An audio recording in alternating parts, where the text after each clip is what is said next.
Hey YouTube, this is Leftearluke with a little bit of everything, and today we're going to sand down a pre-painted wall that they have added this disgusting popcorn finish onto it. I don't know if you can see it at all, but it's rather textured, and we're going to repaint this room.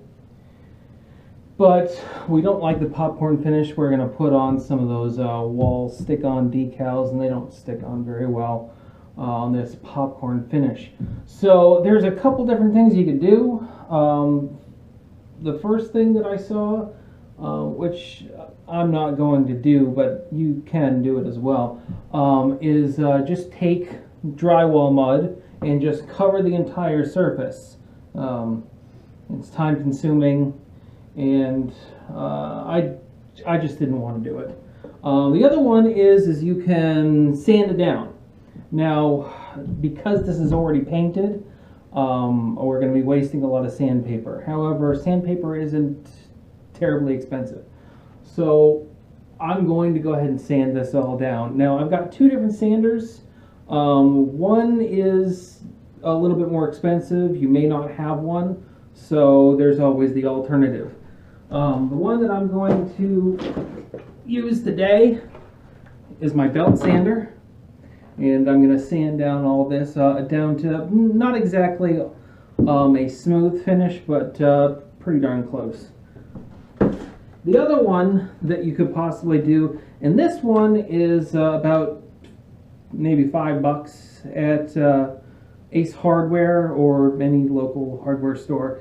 And what this is it hooks onto your electric drill, and it's actually just a bit and a disc, and then sandpaper pads go onto here, and you can get what is it? I got 3 discs for $5. So if you have any questions, obviously message me. But I'm going to go ahead and get started.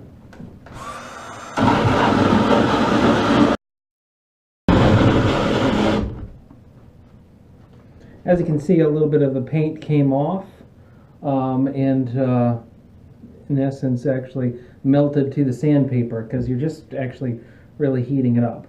But this actually did pretty good. I'm going to go ahead and try it with the belt sander. So I'll be back with you in a second. Belt sander, you want to worry about two things. You want to worry about always wearing your eye protection, especially when you're doing something like this. You don't want to get a lot of dust in your eyes. Also, I'm wearing a mask because literally we're going to be getting paint dust all through here. Not just drywall dust, but actual paint dust. So that could be very toxic to you. Now, one thing, when working with a belt sander, yeah, and it's going to be different on every single model, but there is a trim button right here. As you're looking at your sandpaper, it can move a little bit one way or another. You want to make sure that that's center and it's not moving around.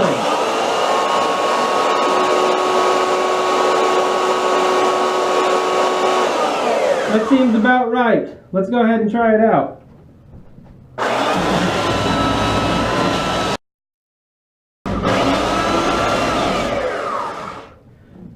As you can see, it actually moved a little bit, so we're going to want to trim that back. Whenever you're using a belt sander, you're going to want to make sure that you keep looking at it and making sure that you don't tear up your piece of sandpaper, because then you just wasted a pad.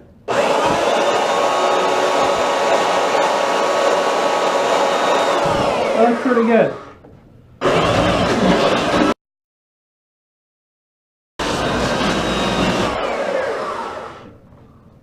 Alright, obviously the belt sander worked a lot better, but the screwdriver bit will work if you need to. Because these things can be about $100, $200, $300. Well, I've seen them all the way up to $1,500. So, you know, depending on what you have, it is possible to do it with the screwdriver bit, but it will take a lot longer. Now, if you can see over here, I actually went all the way down to the actual drywall.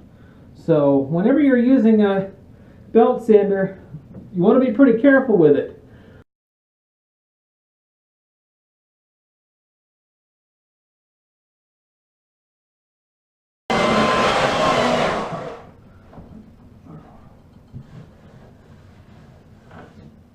Well, as you guys can see, pretty much done with the wall.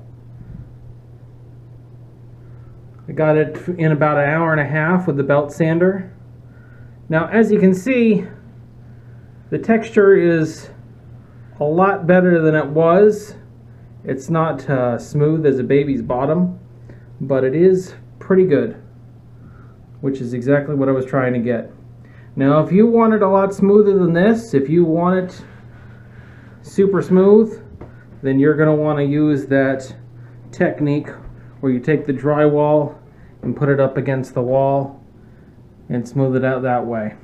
But if you're trying to get it real close but not perfect, this is what you want to do.